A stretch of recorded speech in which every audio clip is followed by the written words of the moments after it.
Hello and welcome to IrishRacing.com for another episode of Formscan. A little bit of a quieter weekend this weekend, but still plenty to talk about with plenty of action from Ireland and over in Cheltenham in the UK as well. And I'm delighted to be joined by Martin Murphy from HRI as this week's guest. Martin, how are you keeping? I'm great, Emma. Thanks very much for having me. Delighted to be on the show. Yeah, it's great. And look, we normally kind of start each show with a bit of background to our guests. So for anyone who might not know you too well, I suppose just give it a bit of background about yourself and your own kind of role in racing and how you got into it, I suppose. Well, I suppose I was born into it, Emma, to be quite honest. The father was a trainer for 30 years between 1960 and 1991. His name was John Murphy, and he trained fairly successfully for those three decades. My brother is Daniel Murphy, who's actually a trainer at the moment. He's had a couple of winners in Dundalk recently, but he was a jockey in the late 70s to the late 80s, and then he went training himself. He went out to Macau then, actually did quite well over there. He was based over there for about 10 or 15 years, ended up in Singapore and different places like that. He came home 5 years ago, and he was assistant trainer to Kieran Cotter, and then he took out his own license again this year. So he's seems to be doing well enough. So I suppose the family's deep in racing. I have a sister works as a Turf Club veterinary officer assistant in IHRB, Carol, and then I have two other brothers. Then they work in stud farm. So I suppose it's been horses all the way. I used to, when I left school, I obviously wasn't good enough to be a jockey or anything like that. So I decided to do a secretarial course, which wasn't a thing that was done at the time. The best thing I probably learned to do in the secretarial course was actually type, because it helped an awful lot in my future career. I went working for Dermot Weldon in his office for 2 years. I was very young at the time. And then I got a job in the Turf Club, or what is now called IHRB. That was in 1989. Worked there until 2001, when the Horse and Greyhound Act set up horse racing in Ireland. And then it was kind of a big split in the Turf Club and HRI at the time. And most of us came down here to horse racing in Ireland, and I've been obviously with them ever since. So I suppose it's basically what I know. At best is probably horse racing. Plenty of interest in other sports as well, but certainly horse racing will be the day job as such, and it's something I enjoy an awful lot. And I work in the declarations entry department of horse racing Ireland, so we get all the entries and declarations in. We have a good relationship with the trainers, and obviously following the horses then is what we do on a daily basis. So your family is steeped in horse racing, I suppose. You don't get to talk about much else around Christmas time. It's all horse racing, is it? Absolutely, yeah, no doubt. And obviously around here in HRI we'll be busy around Christmas time. Obviously, anytime there's any kind of festival meetings on, like Leopardstown, obviously in Limerick over Christmas, downright of course on St. Stephen's Day, we'll be busy working here decorations the day before Christmas Eve. We're in on Stephen's Day, then take decorations then for the 40-hour decorations on the 28th and 29th. And then we obviously have to work New Year's as well. Same with Easter, but it's just part of the job. It's just like horse racing, I suppose. It is a 7-day week job really for most people. And weekends are obviously a busy time for people, but that's the time we can have racing on. That's the time people obviously want to go racing. So we obviously have to have those meetings on around that time. But it's just part of the job. And as you say, what else would you be doing apart from eating and drinking, unfortunately, at Christmas time? I suppose it probably doesn't feel too much like work to you either. You're kind of always been so involved in racing. It's probably more of a passion than anything else. But I suppose like this weekend of action, kind of looking forward to it. It's a little bit quieter than I suppose leading up to Christmas. You're always going to be kind of missing those top quality horses. They're probably waiting for that period after Christmas now. But I suppose there's still some interesting ones in there. And I think we'll kick off the show maybe over in the UK with Cheltenham. And there's a strong Irish representation over there as well. I suppose we'll start with the 150, the 2 mile 4. December Gold Cup. Very strong team of Irish heading over. The field is obviously headed by Fakir Didares. Upper marker 162. He really shapes the race. High quality chaser for Joseph O'Brien, stepping back into handicap company, I think for the first time in his chasing career. But he's not the only he's not the only good Irish horse in there. There's a few. But like, did anything catch your eye in here particularly? But you're saying Fakir Didares, he certainly is a class horse. There's no doubt about that. A grade one winner and as you said, it's interesting that he's running in his first chase off a mark of 162. Very heavy ground, or testing ground in Cheltenham probably wouldn't suit him. And he's probably he probably has other targets in mind for the rest of the year. I'd imagine he'd have a go back at the Ryanair chase. He's also done well at Ascot over the years as well. He's a very decent horse, and he's a worthy top weight, but he does have to give away a lot of weight, I suppose, to probably maybe fitter rivals as well. This is his first run of the season too. And I suppose the other Irish one, Emmett Munson's Scottish, that one's definitely going to be one for the notebook, I suppose. The only thing I'd have against Scottish is I think he's just a better horse on better ground. He did run well, I think, when he was 7th at the Cheltenham Festival over this type of trip earlier in March. I just think maybe he might even be better over shorter distance. He didn't run so bad in his first run back. He was fourth at Gordon Park on very heavy ground a couple of weeks ago. He had top weight on that occasion. And the betting market, I suppose, will be interesting here.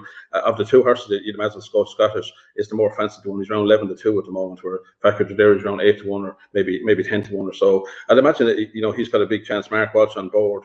It's just, as I say, if the ground was drier, I think he'd have a better chance. The likely favourite here is Thunder Rock from Dolly Murphy Yard, and you can see why. I suppose he was a good winner at Carlisle last time out, beating Mallow Mission quite comfortably over 2.5 miles.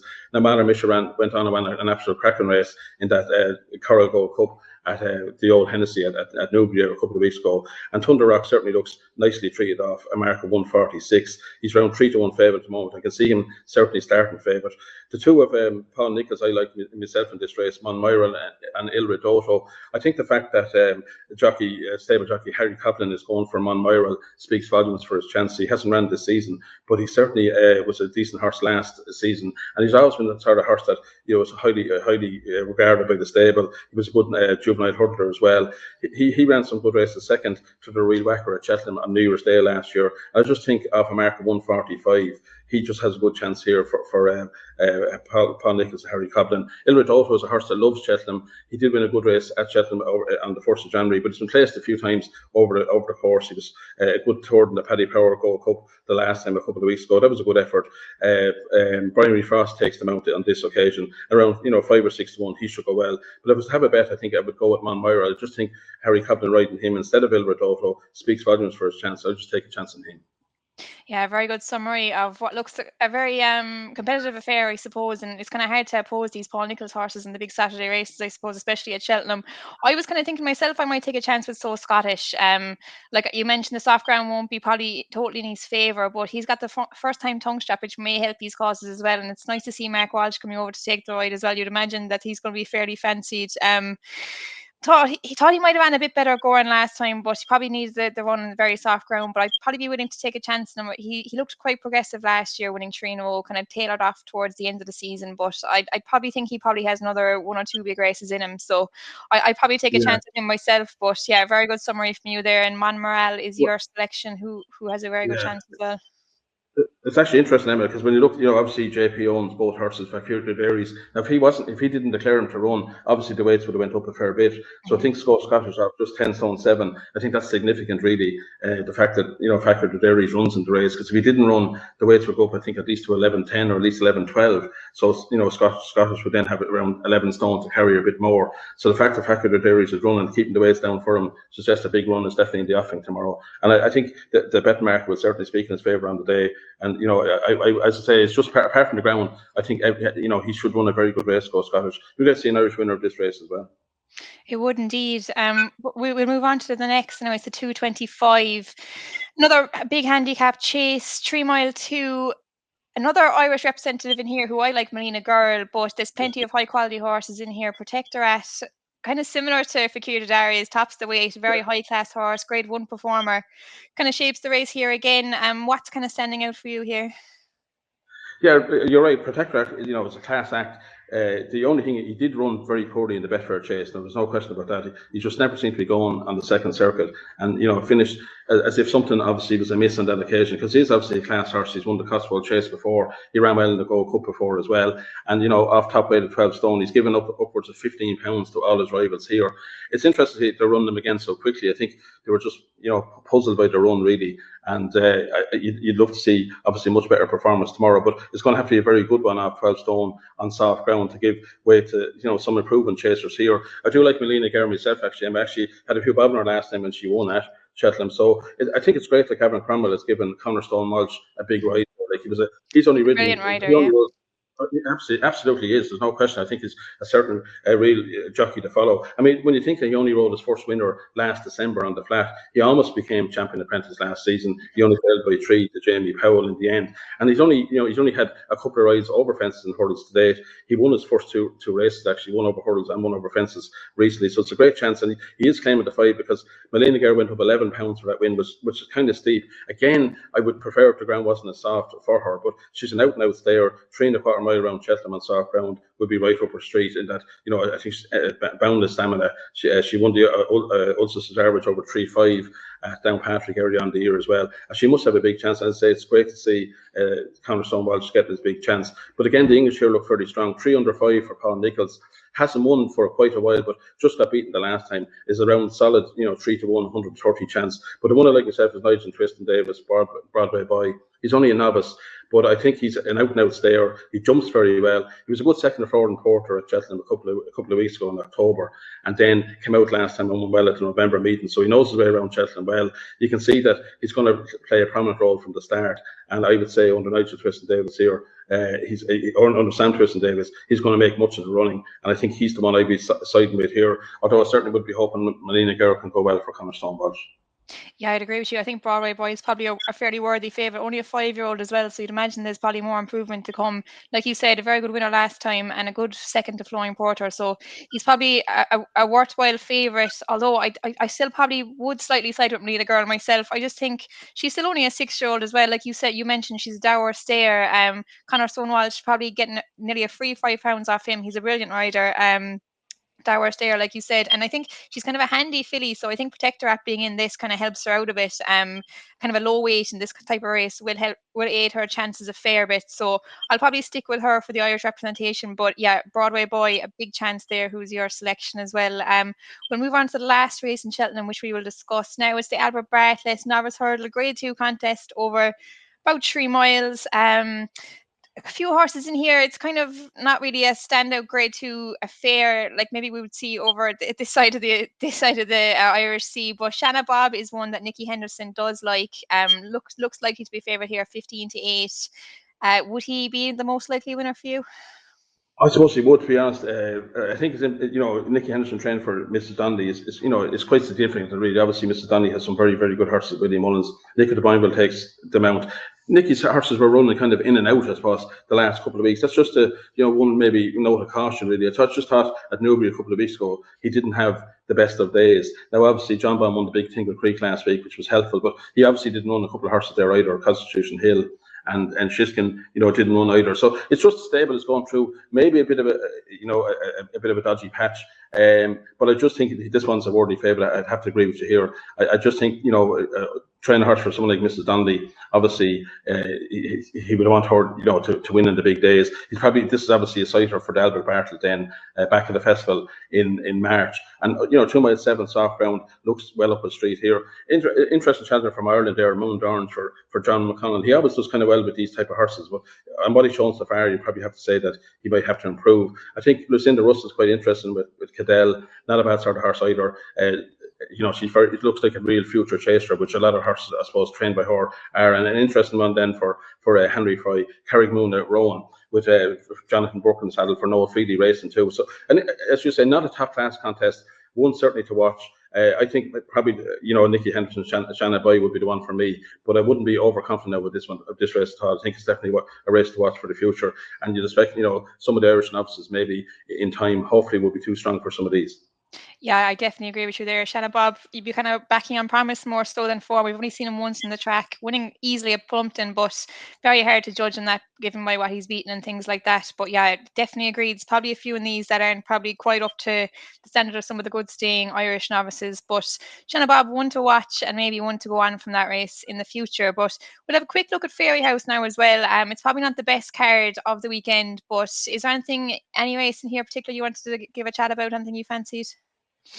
Well, I just thought it's kind of a straightforward card. Obviously, the Campbell before the storm of Christmas. I mean, this weekend is the last three actual national meetings before Christmas. It all kicks off, of course, Stephen's Day and the 26th on Tuesday week. There's just Dundalk meetings on Wednesday and Friday, so the national hunt people can have a bit of a rest, I suppose, after the Sunday. But the way William Mullins is going, obviously the first race, Hunter's Yarn, he's obviously, I suppose, going to be hot favourite here in the 12 o'clock, the beginners chase. Willie has such a strong hand in the beginners chases in the chase department, I suppose, this season. This was a fairly decent horse over hurdles. Improved a fair bit last season from winning just handicaps to win a good novice hurdle at Navan in February. He was actually there that day, and he thought he won well. The interesting one here for me is Charles Burns Biker. He's only a 4-year-old. He was second in the Fred Winter. at the Cheltenham Festival. I unfortunately backed him on that occasion, just got beaten in a very good race. So I'll be certainly watching him. He'd run over hurdles there recently. I just think it's interesting going over fences with him as just a 4-year-old. Not something that really the charity funds would normally do, but I do expect Hunter Charn to win that first race. But obviously, from a betting point of view, he won't be much of a fancy. Later on the card at 2:15, the maiden hurdle. I was at a race recently, and I seen a horse of Henry de Bramford's called Chigorin, who finished third to his stable companion Mahan's Way at Naas. I thought he ran a very good race on that occasion. Rachel Blackmore takes the mount on this occasion. Now, Mahan's Way was a bit disappointing at Cork last week. I'm not quite sure he got the 3-mile trip on that occasion, because that was only 2-mile 3 at Naas, and maybe the race it just for some reason didn't perform very well. But the farm has taken a bit of a knock. But just Chigorin could be good enough to win that maiden hurdle at 2:15. The handicap hurdle at 2:50. Share why not for Tim Doyle. It's definitely one I'd have a bit of an interest in here. I was at Punchdown a couple of weeks ago when he finished a good third to one of Gordon Elliott's. And it was a decent race to Punchdown. He likes to come from way behind in his races. Young David Doyle is quite a good rider. He's improved a fair bit, claimed a value about £7. I just think she's rock solid each way in that 2:50. We'll love that 2-mile 7 trip on heavy ground. It stays forever, and I can't see her out of the first 3. Earlier in the card, maybe 12:30 handicap chase, sort of flow for Gordon Elliott and Jack Kennedy. They really are fine at the moment. Won a ladies race last time at Fairyhouse a couple of weeks ago, over 2.5 miles. They said even at that occasion that he'd love to step up to 3. He's up £8, so it won't be very easy for him. But I just think he might be good enough to win that 12:30 for Gordon Elliott and Jack Kennedy, who are certain blazing a very good trail at the moment. Very good. And there's just kind of one interesting one in the bump prize that I thought as well, the 3:25. El Fabienne, obviously a close relation of El Fabiolo. He's a very exciting horse, so maybe she might be an exciting one to start off Willie Mullins here. I think out of a half sister of El Fabiolo, I think, so that's probably one to watch as well. But just one fancy for me in Fairyhouse as well, in the same race you mentioned at 12:30. I thought Positive Thinker was a bit of a standout there for me. He just failed in the hat-trick attempt last time in Cork, making a little mistake at the last, but I thought he'd still probably be well capable of winning off the mark of 1:13. 3 miles looks probably his best trip. Trainer said he probably should be one who's capable of winning a big handicap over fences. So I think he's probably one on an upward curve, only a 6-year-old. So he'll probably be right up there now. I'm not quite sure what kind of price he'll be, but I'll be keeping an eye on him on Saturday anyway. Well, I think we'll probably drive into Sunday's cards, which are a little bit stronger. Starting with Navan, I suppose. We'll have a look at the big race there first. The 110. It's a listed handicap hurdle. We've got some good horses in here. Like we mentioned, Biker, who was second in the Fred Winter. We've got Jeff Kidder, a previous Fred Winter winner, topping the weights. Shannon Royale, who downs the colours of a big Mullins Hot Pot in Punchestown last time, and a few others. There's kind of plenty you can give good chances to here. Anything really sticking out to you?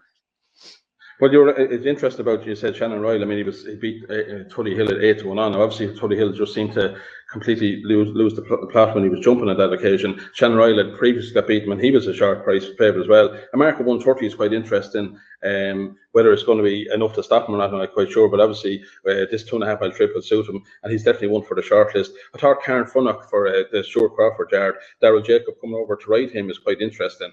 He's not a bad sort of horse, this fella. He finished third last time out in Haydock, and previously had won earlier on in the season as well. He's the type of horse that has always shown promise. I just think off 10-13, he's definitely one for my shortlist here myself. Harvard Guy was a good winner last time for Eddie and Patrick Harty. Mark Walsh takes the mount here. He's up £10 for that. This is a stronger contest, so he'll have more improvement to do. The one I was going to definitely back each way, though, is a horse called Lord Erskine. He does love Navan. He loves soft ground. I thought he ran a blind him and third in the Brownland handicap hurdle at Naas a couple of weeks ago. I thought that was a fairly good effort. Then we might have just went for home a little bit early. He kicked for home early in the straight. He does, as I say, he does love Navan. He's got the soft ground. He absolutely loves. He's been fit. He's fit obviously from the flat as well. So I think there's a lot going for him. For Marco 119, he's got a rock solid each way chance in what is a very strong contest, and it's a nice price here, over 26,000 to the winner. It is a fairly open race, I have to say, and he would be my choice each way. I can't see him out the first 3. Yeah, like you mentioned Shannon Royale there. Like you said, there's plenty of good chances, but I think Shannon Royale, the opening mark of 1:30 probably wasn't too harsh at all. The form with Lecky Watson and Thurles has been well advertised last week in the Grade 2 hurdle behind Slade Steele. was only, I think, 2 lengths behind him that day, giving him £8. So, like, you think, I know he disappointed earlier in the season, like you mentioned, and it's kind of interesting that Gordon takes Gordon leaves the cheek pieces on. Sorry, the cheek pieces seem to be a big improvement in him, but I just think he's probably one who can still improve. Maybe a little bit underrated off a mark of 130, so he could take a bit of beating. But like you mentioned, there's plenty in there with real strong claims in that one. Is just throughout the rest of the day in Fairyhouse, Navan, sorry, anything in particular that's really catching your eye? Well, I seen a horse run a couple of weeks ago, and I said to myself, next time he runs, I'll definitely be interested in him. I just thought he ran very well to the second last hurdle. It's in the 12:35. No prizes here, I suppose. It's Willie Munn's, the horse called Dancing City. He wasn't a bad bumper horse last season. And just on that Navan meeting there, the Tri-Town meeting, I thought he ran a fine race for quite a long time, but he definitely looked like he needed to run. Like a lot of Willie Munn's horses over hurdles this season seem to be needing that outing. I think this is a weaker race, and I think he should win that 12:35 for favourite backers. The opening race at 12 o'clock, only 7 runners in the maiden hurdle, but quite an interesting one here. Lucky Lyrene of Gordon Elliott, spread Ross head for Willie Mullins. But the one I like is Willie Brooks, Jupiter's Glory. I thought he ran a good race in Cork last weekend, chasing home no time to wait. Dara keeps on board. He would get my vote in that 12 o'clock. There's only 4 in the 220. It looks mainly between Lucid Dreams and Joyu Mashan. And I must say, I do like Joyu Mashan. He was second Millennium Crooner at Wexford last time. That was quite a good effort over 2 mile 7. I think he would have received £3 off Lucid Dreams, who's trying this 2.5 mile trip for the first time. He did give Imagine a big fright over 2 miles at Punchdown last time, but I'm just not sure about 2.5 on soft ground at Navan for him. I think Joyu Mashan would outstay him, and he might win that 4-horse race. The last race, though, I think, Emma, is definitely one of the races today for me, the bumper. This is a listed bumper, the Bet Victor Future Champions bumper. And with 8 runners in the race, but I think we have something like 6 or 7 previous winners in the race, and some very interesting ones here.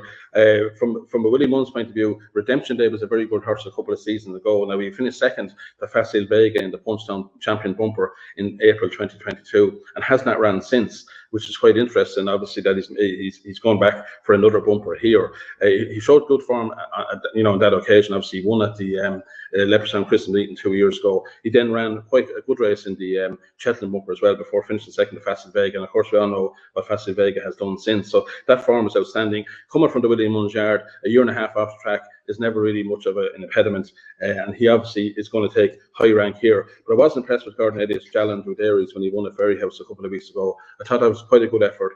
I thought, he kicked for home very early. He's a real stayer. This trip and at Navan, a stiff 2 mile track will suit him very well. I think he just might be good enough to win. There's others obviously with chances then.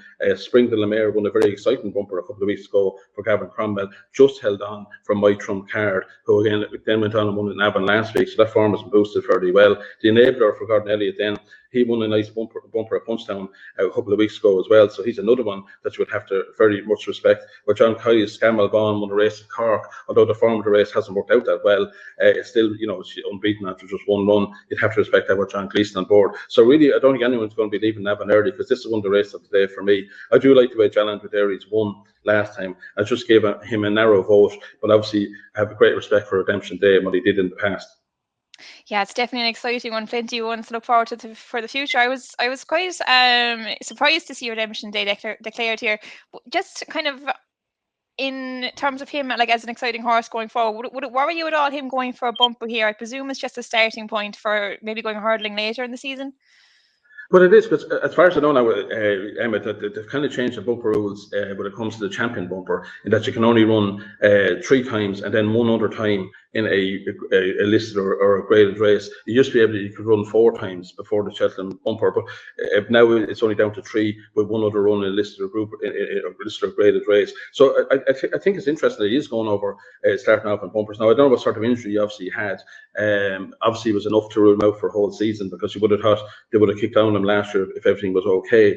It's an interesting choice, and I suppose the betting market is going to tell us. We wouldn't have a clue what type of price it's going to be. Obviously, if it's going to be a sharp price, if then everything is still intact and everything's okay.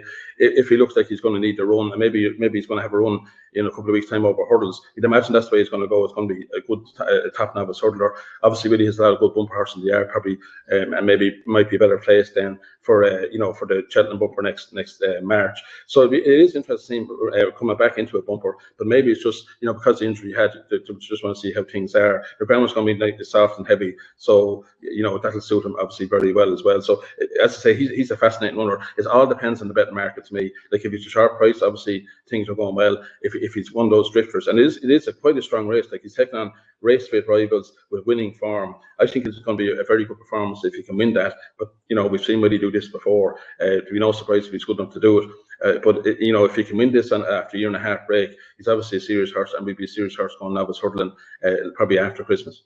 Yeah, and like you said, he'll have to be, because there's some really exciting young horses here. I really liked Gavin Cromwell's horse Spring de la Mer. That bumper Navan, I think looks a real good race. So I'll be keeping an eye on him. But like you said, plenty in there. He'll have to be right. Nearly up to his best, I'd say, to get the best here. But it's nice to see him getting back after such a long injury, I suppose. Just kind of one for me in Navan on Sunday. The 145, I just thought there was an interesting one for Tony Martin. Reed to return. I suppose he's a bit notorious after that Cheltenham ride, which caused a bit of a stir. But I thought he actually ran quite a nice race last time in a much stronger contest. He was well supported. I think he took off favourite. Ran with plenty of credit, I think, after not getting the clearest run of things. Back to a much lower grade contest here. I think he should probably be good enough to win it. Maybe hard to totally trust him after being beaten favourite last twice, but I think it's not probably the strongest contest that he has been contesting, so he should be good enough to win it, I think. So I'll be keeping a close eye on him. But look, we'll have a quick look at Thurles now before we finish up. Another kind of strong card in Thurles. Some exciting horses showing up there.